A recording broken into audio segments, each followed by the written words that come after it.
during the last days of the summer break of 2021. I remember that I was sitting in my kitchen with my parents and we were discussing something. We had a pretty deep conversation for me just being, how old was I? 11 years old, I think. Yeah, I was 11 years old. And I had a pretty deep conversation with them, and it was a very, very important topic that we were discussing at that time. And we were sitting there in my kitchen and we were planning something. And I was actually going to have a discussion with my best friend at that time that I had almost all of my life. Because during the summer break of that year, we hadn't actually been hanging out as much as we used to, and something just felt pretty weird and strange.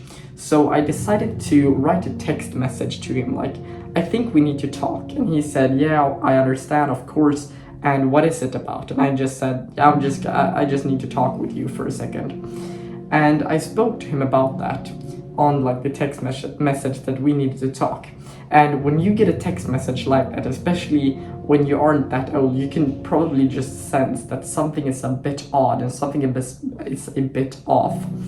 And we decided to go for a walk because we lived pretty close to each other. So we decided to go for a walk and we scheduled it like a day after. Once we met up, I explained to him the situation of how I felt and the feelings that I had during the summer break, because I think that if you have a best friend, I think you should be able to ventilate with that person and say to them like, right now I don't feel comfortable in this situation. Is there something that you think I need to improve upon, and how can we improve our relationship, and how can we get further to know each other? And that is one of the most important things, in my opinion, what I want from like a best friend. And he simply denied all of the things that I said. I didn't say like, you're mean, you're this, you're that. I just simply said how I felt, and he pretty much just denied it and said, I don't really feel that way, I don't agree with this, and I don't think we can really meet in the middle with this.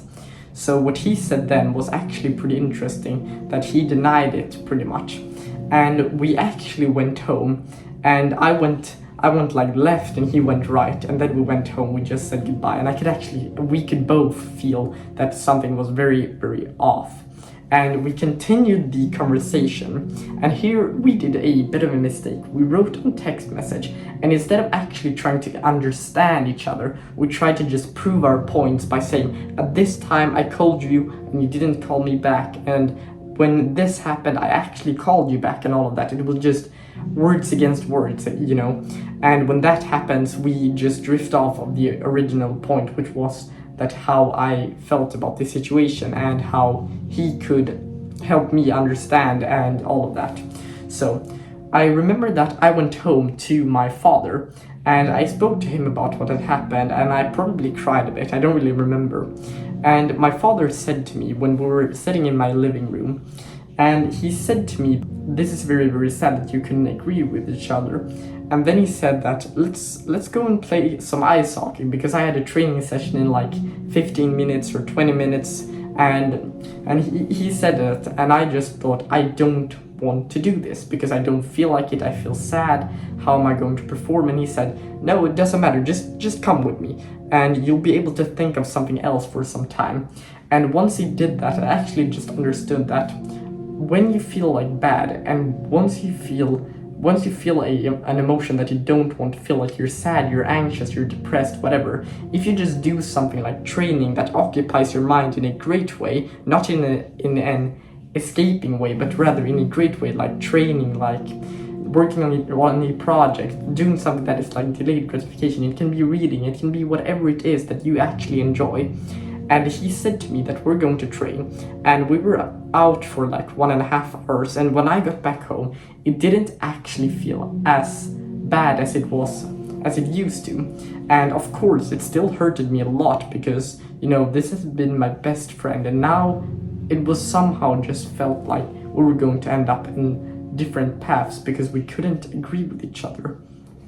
And then after this situation, we pretty much split up, but not in like the sense, because we still went to the same school and we could still like talk to each other and we can still like be pretty friendly to each other, but it was just an underlying thing that we had agreed upon. But I still think we handled the situation great in school, because no one of my other friends, like when I've explained the situation right now, they have actually understood the situation and didn't really know that this was going on all of the time. So I think that is a pretty great recipe.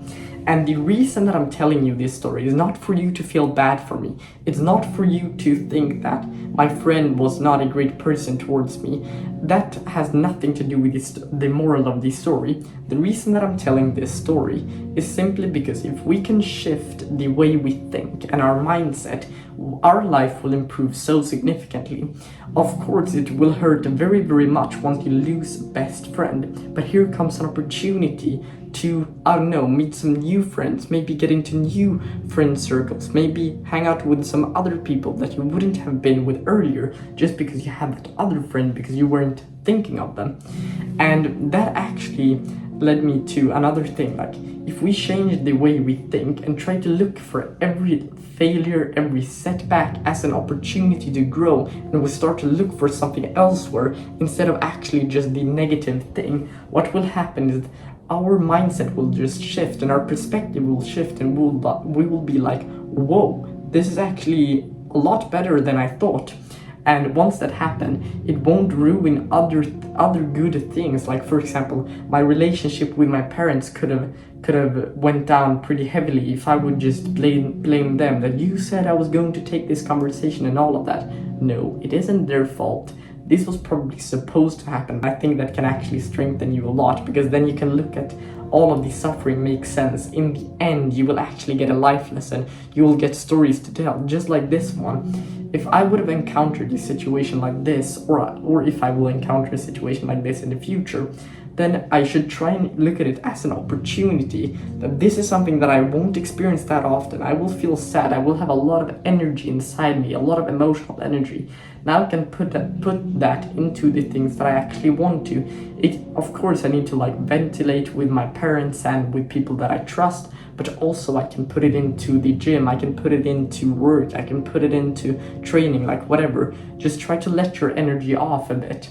Once we start to change the way we think into a more positive direction, what will happen is we will attract more of the things that we are thinking, because we are simply a byproduct of our thoughts. And that was pretty much it. And remember that every single negative thing can be something to look for an opportunity for. And I really do hope that you got some value out of this video. And you can actually book a free call with the link in the description, and we can talk more. And I really hope that you got some value out of this video, and I'll see you in the next one.